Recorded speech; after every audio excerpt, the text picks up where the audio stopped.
This is Dracula. And this is also Dracula. And this.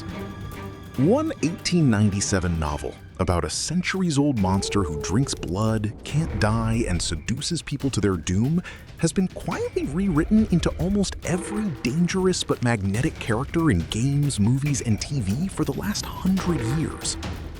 That's not a coincidence. That's your brain doing something very specific. And by the end of this video, you'll never look at a vampire the same way again. I want to answer one question. Why does this specific character keep getting reinvented? Sometimes as a whole new IP, sometimes just borrowed in pieces. And what does that say about the people watching? So let's start with what we're actually dealing with. A creature that's immortal, drinks blood to stay young, wild enough to turn into a bat or a wolf, but disciplined enough to run an estate, speak 5 languages, and host a dinner party without spilling a drop. He rules the night. Sunlight kills him. That's a strange combination of traits to keep recycling for 130 years. So what exactly makes it work? It turns out there's an academic answer, and it starts with what a monster even is. Literary scholar Jeffrey Jerome Cohen spent a career studying monsters, and one of his core ideas is this: the monster is the harbinger of category crisis. Monsters scare us because they refuse to fit the boxes our brains use to sort the world. Alive or dead, human or animal, attractive or repulsive. A werewolf sits in the middle of human and animal. Hannibal Lecter sits in the middle of seductive and dangerous. The Beast from Beauty and the Beast sits in the middle of wealthy aristocrat and predator. Most monsters get one of those, maybe 2 if they're well designed. Now, ask yourself where Dracula sits. Is he dead or alive after 200 years? Human or a blood-seeking shapeshifter? A cultured Balkan count or a foreign threat crossing into London uninvited? Does he seduce you or does he destroy you? The answer is all of it at once. Dracula doesn't pick one category crisis. He is every category crisis stacked into a single character. And that's exactly what makes him so easy to borrow from. A writer building a new dark, magnetic villain doesn't have to invent a new kind of ambiguity from scratch. They can take one slice of Dracula, the shape-shifting, the seduction, the immortality, and it arrives preloaded with over a century of cultural weight already attached. But being a well-built monster doesn't automatically make you beloved. Your brain still has to decide this thing is worth holding on to. So the real question is, why would a brain bother storing a scary monster as valuable information in the first place? Here's the first mechanism. Your brain doesn't need an experience to feel good in order to mark it as important. It just needs the experience to feel intense. Psychologists call this benign masochism, enjoying something unpleasant specifically because some part of you knows you're safe. The same amygdala response that fires during a real threat also fires during a controlled fictional one. You get the neurological intensity without the actual danger. And intensity is exactly what makes a memory stick. But intensity alone doesn't explain why we keep coming back for more. A monster standing still is just a statue. So what keeps us leaning forward? Philosopher Noel Carroll asked that exact question and called his answer the paradox of horror. Why would anyone seek out something built to disturb them? His conclusion wasn't fear, it was curiosity. We want to understand how an impossible thing works. How a corpse walks, how a man becomes a bat, how someone cheats death itself. That's the same curiosity that once pushed people over the next mountain range and across oceans they couldn't see the far side of. It isn't comfortable, it's compelling. And Cohen has a matching idea for this. Somewhere in his theory of monsters sits the claim that the monster is a secret object of desire. We don't only fear what the monster can do. Some part of us wants the freedom, the power, the forbidden pleasure the monster has already claimed for itself. And out of everything on Dracula's long list of forbidden powers, one sits above the rest like a crown jewel. Humans are the only species that fully understands what death actually means. Not just danger in the next second, but the certainty that one day it ends completely. Even kings with armies and wealth and absolute power could never buy their way out of that single fact.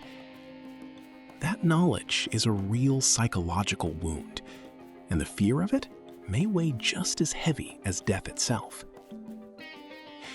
So how do human minds survive knowing this every single day without collapsing under it?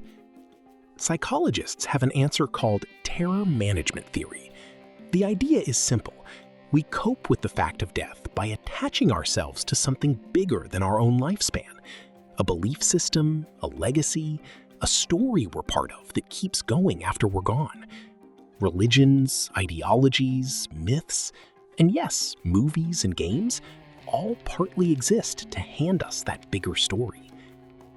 Which is exactly why a character who has actually solved death becomes so magnetic. Even Voldemort, who tore his own soul into 7 pieces just to avoid dying, is terrifying, and in a strange way, completely understandable. He's chasing the one thing every human quietly wants and can never have. Dracula got there 200 years before Voldemort ever tried. Castles rise and fall around him. Empires change hands. Inventions he's never seen appear and vanish. And he watches all of it, free of the one fear that quietly governs almost every choice the rest of us make. We can't help imagining what that would feel like, and that imagining produces its own kind of pull, the same pull in a much darker key that turns Smeagol into Gollum. Which brings us to the part of Dracula that people find hardest to look away from. He drinks blood to become something else. That idea is older than Stoker by thousands of years.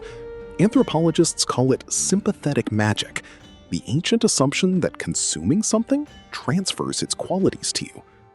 In the Garden of Eden, eating the fruit hands Adam and Eve forbidden knowledge. In Norse myth, Sigurd tastes the blood of the dragon Fafnir and gains the power to understand the speech of animals. Dracula drinks blood and gains immortality. Modern psychology confirms we haven't fully let go of this instinct. Researcher Paul Rosen's "You Are What You Eat" studies found that people still unconsciously believe eating a brave animal's heart makes you braver, even while knowing rationally that it's nonsense. Once you see the pattern, it shows up everywhere. Hannibal Lecter cooking his victims, a radioactive spider's bite handing its power to Peter Parker, devil fruits in One Piece granting abilities to whoever eats them. Different wrapping, same ancient belief running quietly under all of it. Now, everything covered so far comes from established research. Cohen's monster theory, Carroll's paradox of horror, terror management theory, Rosen's contagion studies. What comes next is my own read on the pattern. Take it as a lens, not a fact. Humans have always balanced 2 competing poles: loyalty to the group and the will of the individual. Groups survive by agreeing to rules that nobody privately loves every single day, and anyone who places personal desire above the group is quietly a cost the rest of the group doesn't want to pay. So groups defend against that instinct by wrapping obedience in something bigger: morality, tradition, religion, language that makes following the rules feel noble instead of merely convenient. Dracula, stripped of every disguise, is exactly what that instinct looks like with all the safeguards removed. Total freedom, total power, total disregard for anyone else's rules, which is precisely why culture keeps refiling him again and again, with the danger turned down just enough to enjoy without threatening the group standing around us. Batman gets the cold calculation and the hunt through darkness, but he only hunts people who deserve it, and loneliness is the price he pays for the power. Wednesday gets the detachment and the darkness, aimed at solving crimes instead of committing them. Geralt and Alucard get monstrous power, turned outward against other monsters instead of the people around them. Every one of these characters is a version of Dracula wearing a leash. We get to feel the power. The group still gets to feel safe. Even the devil fruits in One Piece, which hand out extraordinary strength, come with a built-in catch. Eat one and you can never swim again. The story is still quietly reminding you, power like this always costs something, so don't get too comfortable wanting it. Dracula isn't popular because he's evil. He's popular because he's a pressure release valve for things we're not allowed to want out loud. Freedom from rules, freedom from death, freedom from restraint, felt safely at almost no real cost. So next time you see a Dracula, or one of the 100 characters quietly built from his pieces, you'll know exactly which pressure he's letting you release. If this kind of thing is your speed, subscribe. There's more where this came from.